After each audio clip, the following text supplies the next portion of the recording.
오늘은 다니엘서 말씀을 하면서 아주 잠시 개관을 하겠습니다. 여태까지는 여러분이 읽고 그 다음 주일 설교에서 간략하게 개관을 했는데, 오늘은 방학 기간이 돼서 다니엘서는 먼저 보고 여러분 내일부터 읽으시면 됩니다. 다니엘서의 내용은 아시다시피 매우 친근한 그 이야기들입니다. 다니엘서 그러면 어떤 이야기가 제일 먼저 떠오르시죠? 아마도 사자굴, 아니면 풀무불, 아니면 다니엘의 꿈 해석. 한 번도 아니고 두 차례 아주 중요한 왕의 꿈을 해석하고요. 또 다니엘 대단한 것 같아요. 갑자기 벽에 고대 글자가 쫙 쓰여지는데 그게 무슨 뜻인지 읽기도 하고 해석도 하는 이런 다니엘의 능력은 정말 어릴 때부터 성경을 읽었던 모든 사람들, 요즘에 성경을 읽어도 신납니다. 그런데 여러분, 이번 주부터 성경을 읽어가실 때 다니엘서 7장서부터는 앞에 그 분위기하고 전혀 달라집니다. 내용이 어려워집니다. 자, 이제 제가 한 2분 동안 도와드릴 테니까 이제 이번 다니엘서를 읽으면서는 어려움이 많이 줄어들 수 있기를 기대합니다. 다 같이 한번 다니엘서 12장 맨 끝장으로 성경 오늘 본문을 찍어두시고 이동해 보시면 12장 찾아가 보시면 12장의 제목을 후대 붙이기를 끝날 이렇게 붙였습니다. 자, 이제 조금 집중하셔서 제가 드리는 말을 빨리 따라오셔야 됩니다. 1절에 보면 미가엘이 나타나요. 천사의 이름입니다. 개국 이래로 이때까지 없었던 환란이 있었다고 합니다. 그리고 책에 기록된 백성들에 관한 이야기가 나옵니다. 자, 이게 신약 성경 저 끝에 있는 계시록하고 굉장히 비슷하지 않습니까? 4절로 가면 그 책을 봉했다고 합니다. 이것도 비슷하죠. 6절로 가면 세마포 옷을 입은 자들이 나타납니다. 13절 맨 마지막 절에 보면 너는 가서 마지막을 기다리라. 이는 내가 평안히 쉬었다가 끝날에 내 몫을 누릴 것이다. 마지막에 관한 이야기라 얘기하죠. 요한계시록 이것을 묵시라고 합니다. 이제 특별한 그 글쓰기 방식인데 성경을 읽는 독자들에게는 좀 어려운 글쓰기예요. 이제 다니엘도 앞에 6장까지는 우리가 알고 있는 재미난 이야기가 진행이 되다가 7장서부터는 이렇게 묵시로 바뀝니다. 11장, 10장, 9장, 8장, 7장 요 내용을 좀 매우 간략하게 말씀드리면 거기에 순양과 숫염소가 싸우는 장면이 나옵니다. 그리고 좀 더 뒤로 가면 다니엘이 기도하는 장면이 나오는데 이게 보통 기도가 아니에요. 매우 어렵습니다. 11장에 가면 남방왕과 북방왕이 전투하는 이야기가 나옵니다. 7장에 보면 네 짐승이 나옵니다. 머리 아프시죠? 그러니까 그 머리 아프신 이야기를 오늘 요 말씀 잘 들으시고 읽으시면 매우 쉬워집니다. 여러분 그 부분을 읽으실 때요, 이 내용이 다 뭔가 고민하지 마시기 바랍니다. 그 내용을 하나하나 다 이해해 보시려고 너무 애쓰지 않으셔도 돼요. 큰 그림에서, 큰 관점에서 그 성경을 한번 쭉 읽으시면 이런 관점에서 보실 수 있습니다. 하나님이 최종적 승리자다. 끝날에는 하나님이 기필코 승리하신다. 하나님의 통치가 세워지고 하나님의 나라가 영원히 견고해지며 짐승, 싸움, 환란 이렇게 복잡한 일들이 해결이 되면서 특별히 이 뒤에 배후 세력인 사탄은 결국은 천국 심판대 앞에 하나님의 법정 앞에 세워질 것이다. 이렇게 보시면 됩니다. 특별히 7장에 보면 인자 같은 이가 구름 타고 오는데 그분이 예수님에 관한 이야기입니다. 그 부분 읽으실 때 이분이 예수님이구나. 예수님이 그 빌라도 법정에서 또 그 심판을 받으실 때 인자가 구름 타고 오는 것을 보리라. 대제사장의 법정에서 이렇게 예수님이 말씀하신 것하고 관련이 있는 겁니다. 자, 이 정도로 정리하고요. 이제 1장으로 들어갑니다. 오늘 1장을 다 다룰 겁니다. 다니엘서 1장은 크게 세 가지 내용입니다. 첫 번째, 다니엘이 소년 시절에 바벨론이 예루살렘을 공격해서 예루살렘을 거의 함락시킵니다. 장악하죠. 이때 성전을 무너뜨린 사건은 아닙니다. 그 사건보다 20년 전 사건입니다. 일단 먼저 성전을 다 무너뜨리고 예루살렘을 황폐하기 전에 바벨론이 이미 쳐들어와서 경고를 했습니다. 바벨론의 침공을 받아서 예루살렘이 이제 항복을 한 거나 마찬가지죠. 그때 세 가지 일이 있었습니다. 오늘 1장 1절 2절 사이에 나오는데 1절을 한번 보시면 유다 왕 여호야김이 다스린 지 3년. 이 여호야김이 바벨론에 의해서 잡혀갑니다. 그만 잡혀간 게 아니고 성전에 있는 좋은 기물들을 바벨론이 빼앗아 갑니다. 수치죠. 하나님의 성전에 있는 하나님을 위하여 드려졌던 정말 이스라엘 백성의 장인들이 존귀하게 만든 그 물건을 이방인이 뺏어가는 거예요. 뺏어다가 자기 신전에 갖다 두려고 했다, 이렇게 되어 있습니다. 여기에 함의되어 있는 의미가 있습니다. 고대 시대 때 전쟁은 신들의 전쟁입니다. 민족과 민족이 싸울 때 결국은 그 민족이 섬기고 있는 신들끼리 싸우는 겁니다. 이긴 민족이 진 민족의 신을 가져다가, 그러니까 신상이죠, 신상을 가져다가 자기들이 섬기는 신 밑에 갖다 두는 거예요. 이게 전쟁의 승리자가 패배자들을 향하여 하는 일입니다. 그 일을 한 거죠. 그러면서 정말 기상천외한 일을 합니다. 지금부터 2600, 700년 전에 바벨론 왕이 얼마나 똑똑했는지 주변 국가를 점령한 다음에 이 점령한 국가에 똘망똘망한 소년들을 자기 나라로 데려가는 거예요. 자기 나라에 데려가서 바벨론화하는 겁니다. 소년 시절부터 바벨론식으로 키우는 거예요. 바벨론의 문화, 바벨론의 음식, 바벨론의 언어 철저히 바벨론화해서 결국 이 사람들이 나중에 자기 민족을 다스리게 하고 자기 민족 사이에서 중간 역할을 하게 하는 고도의 기능적인 일을 감당한 겁니다. 예수님이 말씀하셨듯이 세상 사람들 지혜가 하나님의 지혜를 능가할 때도 있는 것처럼 보입니다. 얼마나 탁월해요? 다니엘이 거기 뽑힌 거예요. 그래서 다니엘은 오늘 1장 이야기의 서두에 보면 청년 포로로서 그 이야기의 서막을 올립니다. 청년 포로 다니엘 어떻게 되었을까요? 다 알고 계시죠? 다니엘이 이 청년 포로로 끌려가는데, 그러니까 정말 불완전하고 공포스러운, 그러나 희망과 소망이 있는, 내가 거기 가서 잘만 하면 그래도 살아남을 수 있고 살아남을 뿐만 아니라 나름 성공할 수 있겠구나, 이런 기회가 살짝 열려 있는 그런 상태에서 다니엘이 바벨론의 포로로 끌려갔는데, 오늘 1장 끝부분을 보시면 다니엘이 어떻게 되었는지 알고 있는 내용 확인하십시다. 자, 20절 같이 한번 읽었으면 좋겠는데 읽으십시다. 왕이 그들에게 모든 일을 묻는 중에 그 지혜와 총명이 온 나라 박수와 술객보다 10배나 나온 줄을 아니라. 어떻게 되었든 그 훈련 과정을 통해서 다니엘은 주변 인물, 다른 사람들보다 10배 정도 뛰어난 인물이 되었다. 여기서 10이라는 숫자는 문자적으로 보실 일이 아닙니다. 압도적으로 누가 봐도 가장 눈에 띄는 확연한 1등이었다, 이렇게 보여주는 거예요. 더욱 놀라운 사실은 21절 같이 읽으십시다. 다니엘은 고레스 왕 원년까지 있으니라. 고레스 왕, 시작은 느부갓네살 왕 때 잡혀갔습니다. 그리고 고레스 왕 때까지 있었다는 이야기는 아마도 바벨론의 중요한 인물로 남아 있었다, 이렇게 보시는 게 맞을 것 같아요. 느부갓네살에서 고레스까지가 대략 한 70년 걸려요. 70년 동안 그는 바벨론의 주요 위치에 있었다는 겁니다. 그 사이에 왕이 여러 번 바뀌었습니다. 그래도 그는 여전히 중용받는 인물이었습니다. 왕만 바뀐 게 아닙니다. 나라도 바뀌어요. 바벨론 왕국에서 페르시아 왕국으로 바뀝니다.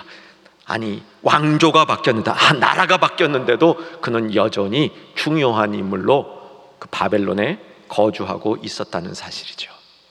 도대체 청년 포로 다니엘에게 무슨 일이 벌어진 걸까요? 인생에 확실한 것이라고는 하나도 없는 연약한 소년에게 무슨 일이 일어났을까요? 저는 다니엘서를 보면서, 특별히 다니엘서 오늘 1장의 이야기를 살펴보면서 이 바벨론이라는 의미를 문자적으로도 보아야 된다, 이렇게 확신을 합니다.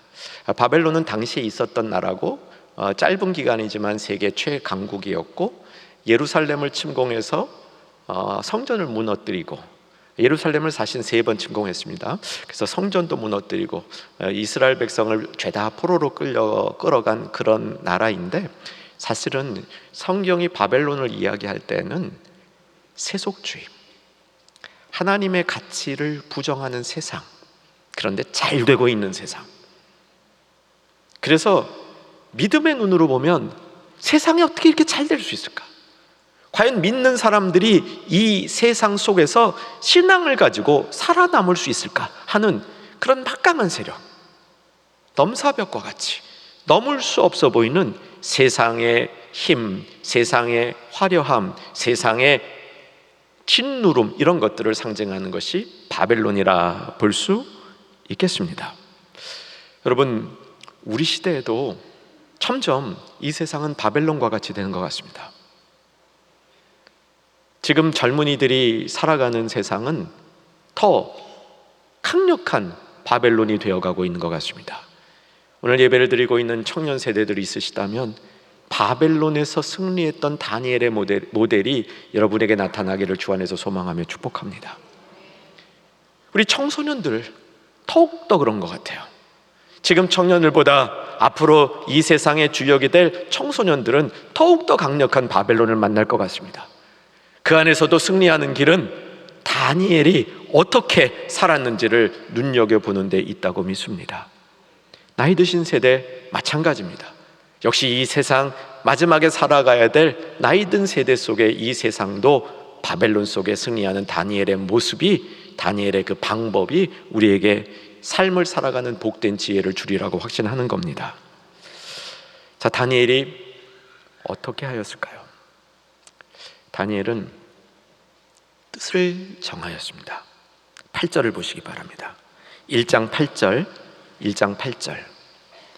자, 같이 한번 1장 8절 큰 소리로 읽으십시다. 시작. 다니엘은 뜻을 정하여 왕의 음식과 그가 마시는 포도주로 자기를 더럽히지 아니하리라 하고 자기를 더럽히지 아니하도록 환관장에게 구하니. 다니엘은 뜻을 정하였다고 얘기합니다.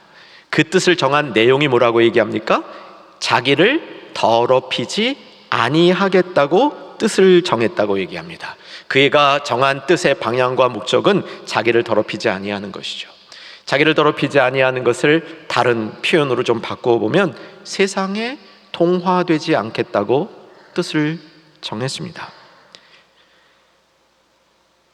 야고보서 1장 27절을 보면 세상에 자기를 더럽히지 아니하는 것을 야고보 사도는 이렇게 표현하죠. 1장 21절 자막으로 봅시다.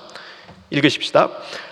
하나님 아버지 앞에서 정결하고 더러움이 없는 경건은 곧 고아와 과부를 그 환난 중에 돌보고 자기를 세속에 물들지 아니하는 그것이니라. 내리지 말아주시고요. 자기를 더럽히지 아니한다는 것은 자기를 지켜 세속에 물들지 아니하는 그것이니라. 근데 여러분, 야고보서 요 말씀 1장 27절이 야고보서를 연구하는 전문가들에 의하면 야고보서에서 제일 중요한 구절이라고 주장하는 분들도 제법 있습니다. 자기를 지켜 세속에 물들지 아니하는 그것이니라. 우리 사랑하는 성도님들은 이런 노력들을 하리라고 믿습니다. 그런데 야고보서가 보여주고 있는 특별한 점은 하나님 앞에서 정결하고 더러움이 없는 경건은 고아와 과부를 그 환난 중에 돌보는 게 들어가 있어요. 그냥 나 자신만 세속에서 분리시키는 게 아니라 환난 중에 있는 정말 필요한 무기력한 사람들을 돌보는 일이 그 안에 있어야 자기를 지키고 세속에 물들지 아니하는 것이라고 역설해 주고 있는 겁니다. 또 다른 표현으로 자기를 지키는 다니엘의 모습은 바벨론의 아이가 바벨론의 소년이 되지 않도록 결단한 것에 있다는 사실입니다. 바벨론의 아이가 되지 않도록 자기 자신을 지키는 다니엘의 그 노력을 볼 수 있겠죠. 그것을 뜻을 정하였다고 얘기를 합니다. 여러분도 뜻을 정한 적이 있으시죠? 여러분 하나님 앞에 뜻을 정한 적 없으십니까? 내가 이렇게 살아보겠습니다. 정말 마음을 진정성을 가지고 하나님 제가 이렇게 살아보겠습니다. 이런 뜻을 한 번도 정해 보시지 않은 분, 좀 딱 두 분 계신 것 같네요. 대부분 정해 보셨을 거예요. 잘 되셨습니까? 대부분 잘 안 되셨을 겁니다. 뜻은 정했는데 지난번 성찬 때도 내가 뜻을 정해봤는데 지난번 금요 집회 때도 기도하면서 뜻을 정해봤는데 일주일 전에 내가 혼자 주님 앞에 기도하면서 뜻을 정해봤는데 그 뜻대로 잘 행하지 못한 분들이, 그런 경험을 가지신 분들이 저는 다수일 거라고 생각합니다. 오늘 다니엘이 어떻게 그 뜻을 정하고 그 뜻대로 살 수 있었는지 그 성경적인 원리를 배우실 수 있기를 소망합니다. 첫째, 다니엘이 뜻을 정했다 그랬는데 이 표현은 마음을 단호하게 가졌다는 겁니다. 한번 내가 이렇게 해보겠습니다 라고 제안한 게 아닙니다. 나도 이렇게 살고 싶습니다 라고 마음속에 단순한 바람을 가졌던 게 아닙니다. 그는 단호하게 자기의 삶의 방향을 결정하고 그렇게 살겠다고 결심을 했던 그 표현이 담겨져 있습니다. 요거를 이 원어를 이제 한번 풀이해 보면요, 요 안에 이런 묘한 의미가 있어요. 여러분 화가 나면 그 화를 곱씹는 경우가 많죠. 그 화는 곱씹으면 더 나게 되어 있습니다. 그러시지 않기를 바랍니다. 자기가 스스로 이제 중단할 수 있어야 됩니다. 자꾸 곱씹으면 더 나요. 근데 여기 지금 정했다는 말을 이렇게 싹 해석을 해보면 그 화가 날 때 곱씹으듯이 자기가 행한 결심, 내가 행한 이렇게 하겠다고 정한 뜻을 계속 마음속에서 불러일으켜 세우는 그런 과정이 포함되어 있는데, 어디서? 마음속에서 그렇게 하는 겁니다. 저는 다니엘이 이런 뜻을 정하는 게 매우 힘든 상황 속에서 한 것이라고 생각이 듭니다. 쉽게 한 게 아니라는 생각이 들어요. 말씀드렸지만 다니엘은 청년 포로였습니다. 그냥 청년 포로였다면 이건 무조건 총받이죠. 전쟁터에서 포로로 잡은 청년들은 어떻게 사용하겠습니까? 소망이 없는 거죠. 그런데 다니엘은 특별하게도 바벨론이라는 국가 프로젝트에 미래 유망주가 될 수 있는 그런 소망을 가진 겁니다. 여러분, 만약에 저나 여러분이 혹은 여러분의 자녀가 이런 프로그램에 들어갔다 그러면 아마도 어떻게 해서든지라도 열심히 잘해서 하라는 대로 해서 그 안에서 살아남으리라, 이런 생각을 했을 가능성이 매우 높지 않습니까? 그런데 다니엘은 뜻을 정했습니다. 자신을 더럽히지 않겠다고 뜻을 정한 겁니다. 그 뜻은 매우 단호한 뜻이었습니다. 그리고 그는 그 마음속에 그 뜻을 계속해서 되새김질하고 있는 겁니다. 점점 더 단호해질 수 있는 방법이죠. 우리가 만약 뜻을 정하고 그 뜻이 시행되지 않았다면 어쩌면 단호함이 약해서 그럴 겁니다. 단호함이 약한 이유는 우리가 그것을 되새김질하지 아니하며 잠시의 생각으로 흘려보냈기 때문일 가능성이 많이 있습니다. 물론 다니엘과 같은 어려운 환경이기 때문에, 다니엘은 정말 자기의 생사가 걸린 환경이기 때문에 이런 단호한 결정을 할 수 있었습니다. 반대로 다니엘은 다른 쪽으로 결심할 수 있었습니다. 나는 철저히 바벨론의 아이가 되리라. 나는 철저히 바벨론의 동화 되리라. 그런 결정을 할 수도 있었는데 다니엘은 자기를 더럽히지 않겠다는 결정을 하는 겁니다. 사랑하는 여러분, 좋은 소식이 있습니다. 뜻을 정하는 것은 아무리 어려운 때도 할 수 있습니다. 내 환경이 아무리 나빠도, 심지어 내가 병들어 약했을 때에도 뜻을 정하는 일은 할 수 있습니다. 왜입니까? 마음이 하는 것이기 때문이죠. 누가 그 마음의 뜻을 정하는 것을 못하게 할 수 있겠습니까? 언제나 어느 때나 할 수 있는 게 마음의 그 뜻을 정하는 겁니다. 여러분, 자기 자신을 더럽히지 않겠다는 마음의 뜻을 확고히 하시는 우리 모두 될 수 있기를 주 안에서 소망합니다. 더럽히지 않겠다는 것은 다니엘의 결심이었습니다. 이것은 시작입니다. 여기서 더 많은, 더 분명한, 더 단호한 우리는 결심을 할 수 있을 겁니다. 예를 들면, 저는 하나님을 기뻐하는 뜻대로 살겠습니다. 이런 결단을 우리는 해보셨을 겁니다. 또다시 그 마음 정한 것이 우리에게 유효할 뿐만 아니라 작동하는 역사가 일어나기를 주 안에서 소망합니다.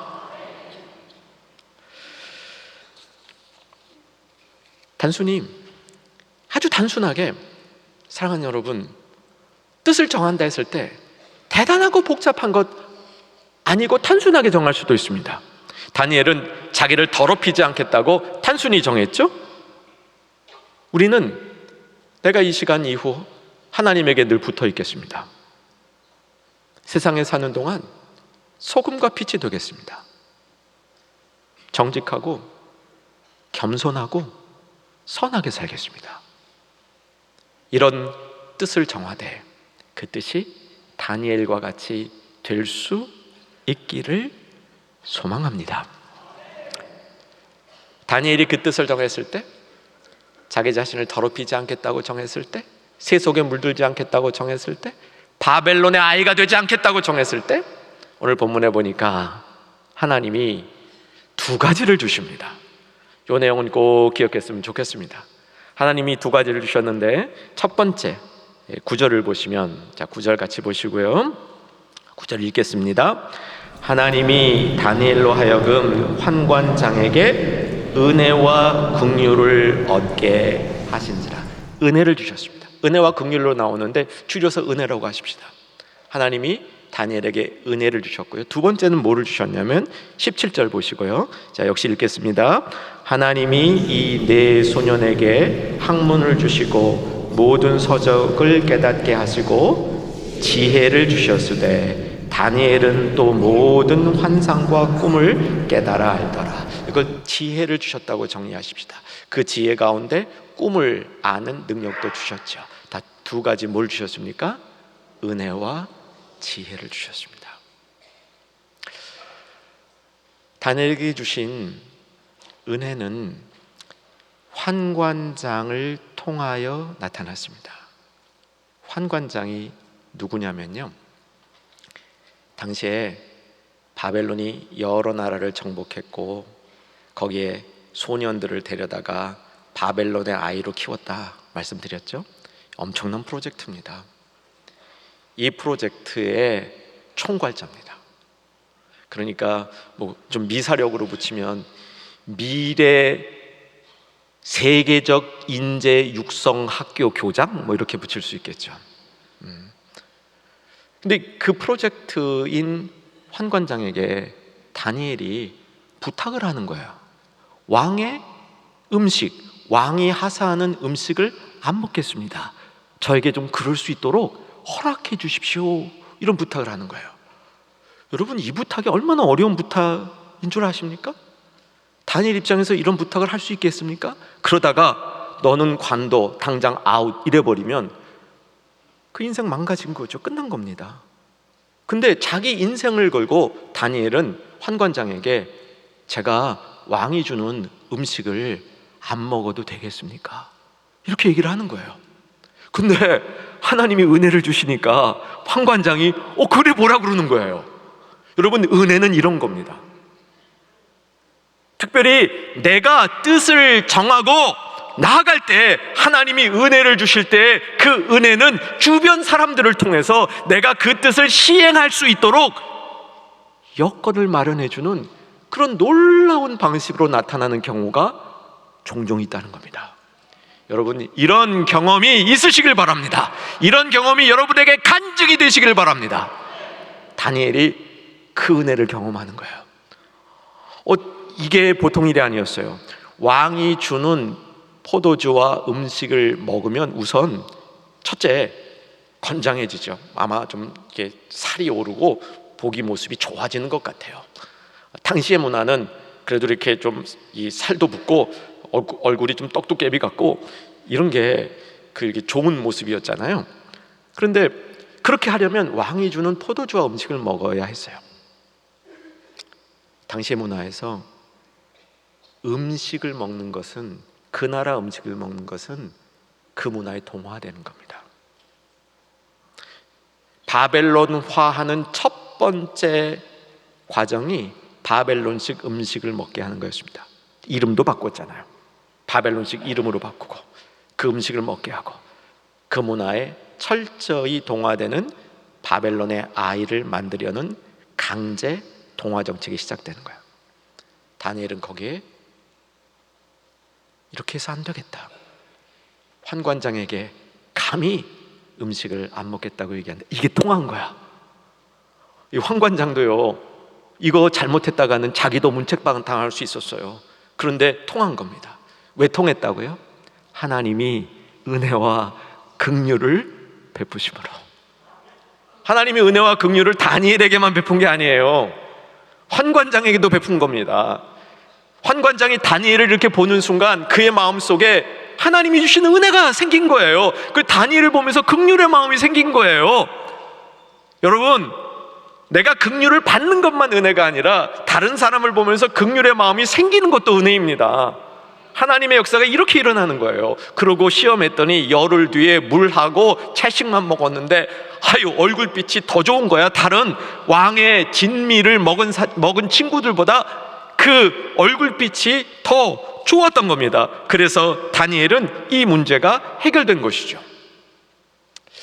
제가 이걸 이렇게 읽으면서 이제 설교 준비, 이번에 준비하는 거예요. 설교 준비를 읽으면서, 설교 준비를 하면서 이 부분을 이렇게 묵상하다가 이제 옆에다가 이제 단어 하나를 써놨습니다.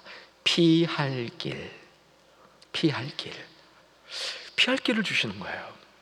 하나님의 은혜와 긍휼은 피할 길을 통해서 나타납니다. 그런데 그 피할 길로 가면 더 좋은 일이 나타나는 겁니다. 두 번째, 지혜를 주셨습니다. 이 지혜는 학문, 서적을 깨닫고, 학문을 하고 서적을 깨닫고 그 다음 꿈을 깨닫는 것까지 가는 지혜를 주셨습니다. 그래서 20절에 보면 아까도 읽었죠? 지혜와 총명, 다니엘이 가졌던 지혜와 총명이 그 나라에 있는 온 그 술객과 박수, 그러니까 엘리트 그룹, 지식인 혹은 지성인 이렇게도 좋겠습니다. 그들보다 10배나 뛰어나게 됐다. 지혜와 총명이. 여러분, 지혜를 구하시고 지혜를 얻으시는 일에 소홀하지 않으시길 바랍니다. 지혜가 있어야 됩니다. 특별히 강한 세속의 문화 가운데 그 안에서 하나님의 백성으로 당당하게 살아가려면 지혜가 있어야 됩니다. 그 지혜 밑에, 지혜 근처에 지식도 있고 학문도 있는 겁니다. 그 위에 꿈을 깨달은 것 같은 신비한 일도 할 수 있는 능력도 지혜 속에 포함되어 있습니다. 다니엘은 매우 지혜로운 사람이었죠. 그래서 꿈을 해석합니다. 여러분 아시잖아요. 2장 이후부터 다니엘이 꿈 해석해가지고 정말 그 나라의 최고의 영향력 있는 자리까지 올라가잖아요. 왕이 꿈을 꾸잖아요. 이상한 꿈을 꿉니다. 느부갓네살 왕이 그 꿈을 꾸고 해석을 하라고 그럽니다. 아무도 해석 못했다는 거 아시죠? 왜 해석을 못했습니까? 꿈 내용이 뭔지를 안 가르쳐주고 해석하라는 거예요. 진짜 네가 실력이 있으면 내가 꾼 꿈이 뭔지도 스스로 알아내고 그거 해석 붙여달라는데 그걸 누가 합니까? 다니엘이 했잖아요. 왜? 이걸 받았잖아요. 하나님이 주시는 지혜를 받았잖아요. 그래서 그 꿈 해석을 하는 그런 다니엘의 모습, 그것을 통해서 다니엘은 결국 자기가 정한 뜻, 자기를 더럽히지 아니하고 세속에 물들지 아니하고 바벨론의 아이가 되지 아니하며 하나님의 성숙한 일꾼이 되는 길을 걸어갈 수 있었다는 겁니다. 이제 말씀을 정리해 나가겠습니다. 다니엘은 뜻을 정했습니다. 매우 어려운 시기에, 그의 삶이 매우 불안정한 시기에 그는 뜻을 정했습니다. 쉽지 않은 상황이었지만 그는 뜻을 정했습니다. 우리 성도님들 가운데도 이런 역사가 일어나기를 바랍니다. 여러분, 어렵다고, 미래가 불투명하다고, 지금 청년 세대들 참 힘든 시대를 우리가 살고 있다고 마음을 흐트러뜨리지 아니하며 다니엘과 같이 그 뜻을 정하되 단호하고 단순하게 정해보시기 바랍니다. 세상에 나 자신을 더럽히지 않겠습니다. 그랬더니 하나님이 은혜와 지혜를 주셨습니다. 저는 이 말씀을 이렇게 쭉 생각하면서 이게 단단한 신앙이구나, 이렇게 생각해 봤습니다. 오늘 설교 제목이 이것이 다니엘이 세상을 이기게 하는 힘이었습니다. 좀 길게 붙였는데요, 이게 단단한 신앙이에요. 단단한 신앙은 단호하고 단순하게 뜻을 정하는 겁니다. 단호하고 단순하게, 뜻은 단순하게 정해야 갈 수 있어요.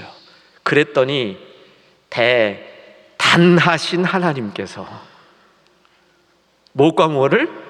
은혜와 지혜를 부어주셔서 다니엘로 하여금 그 정한 뜻을 실천할 수 있도록 인도해 주셨다는 이야기가 오늘 이야기의 핵심인 거죠. 은혜는 우리로 하여금 하나님 앞에 뜻을 정했을 때 그 뜻 안에 머물러 있게 해줍니다.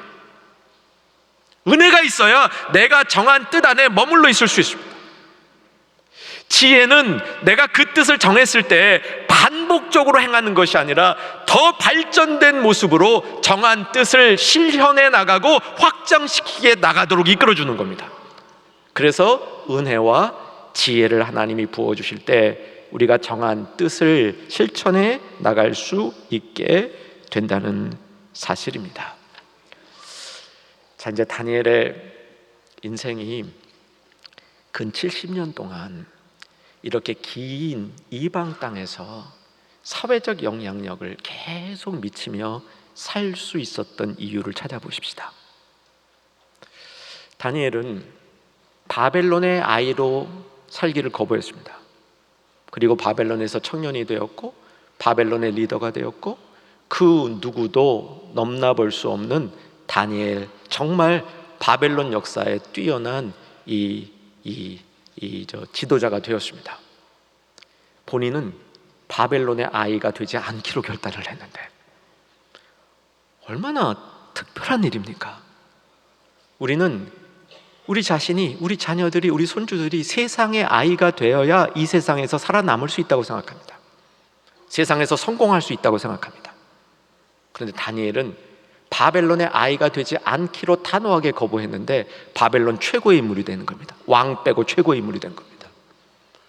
어떻게 해서 이런 일이 벌어질 수 있을까요?